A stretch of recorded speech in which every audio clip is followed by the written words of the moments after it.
ప్రభునందు ప్రియులైన మీకందరికీ యేసుక్రీస్తు ప్రభువారి నామములో శుభవందనాలు తెలియజేస్తూ ఉన్నాం. దైవజనులు బ్రదర్ భక్త సింగ్ గారి పరిచర్యలో నుండి దైవ మర్మములు ఏప్రిల్ 27.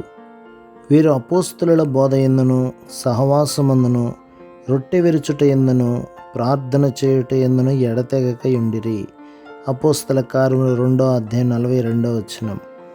విశ్వాసులు నిజమైన సహవాసమును కలిగి ఉండవలెనని అపోస్తలులు ప్రోత్సహించిరి.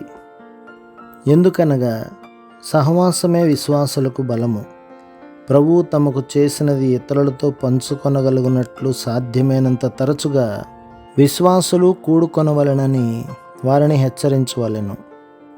దేవుని విశ్వాస్యతను ఇతరులతో పంచుకొనుట ద్వారా అన్యోన్యముగా ప్రోత్సహించబడి ఆత్మలో ఎదగగలము. కూటములకు వచ్చుట ప్రజలకు ఇష్టమే, అయితే ఎందు నిమిత్తము సహవాసంలో నిలిచి ఉండుటకు వారికి ఇష్టం లేదు. టీ త్రాగునప్పుడో కాఫీ త్రాగునప్పుడో ఉన్న సహవాసం వారికి చాలును. అయితే నా దృష్టిలో ఇది నిజమైన సహవాసమే కాదు. వెంటనే రొట్టె విరుచుటకు అపోస్తలులు ప్రారంభించిరి. నీవెక్కడ పని చేయుచున్నను పర్వాలేదు, ఎంత కొద్ది మంది ఉన్నను పర్వాలేదు, ప్రభువు దినమున రొట్టె విరుచుటకు తప్పక కూడుకొనవలెను. నీ జత పనివారు, స్నేహితులు, సేవకులు బహు కొద్ది మంది ఉన్నను పర్వాలేదు. ఇట్టి సహవాసము ప్రీతికరమైనది, ఆశ్చర్యకరమైనది. దినమంతయు ఉన్నను బాగుండుననిపించును. ప్రభు బళ్ళ చుట్టూ ఆరాధనలో కాలము గడుపుటకు నేర్చుకున్న ప్రజలు ధారాళముగా నిచ్చెదరు. సంతోషముతో శ్రమను అనుభవించెదరు.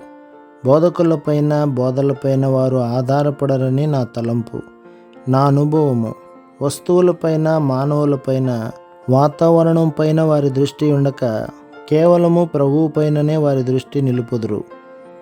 మీరు రొట్టె విరిచినచో ఇతరులు విమర్శించెదరని భయపడవద్దు. మీ స్నేహితులు, ఇతర డినామినేషన్ వారు ఏమందురు అని భయపడవద్దు. వారు గ్రహించలేరు. వచ్చినను బోధించుడని మేమెప్పుడునూ వారు మరలా అడుగరు. దీనిని బట్టి దేవునికి వందనములు. మన పరిచర్యలో ఒక ప్రత్యేకమైన స్థలమునకు కానీ ఆలయమునకు కానీ కట్టుబడి ఉండము. ప్రభువు తెరిచిన దానిని ఏ మానవుడు మోయనేరడు. పరలోకపు దర్శనమునకు మనము నమ్మకముగా ఉండవలెను. ప్రభు మిమ్మును, మీ కుటుంబమును, మీ సంఘమును దీవించి ఆశీర్వదించునుగాక. ఆమేన్.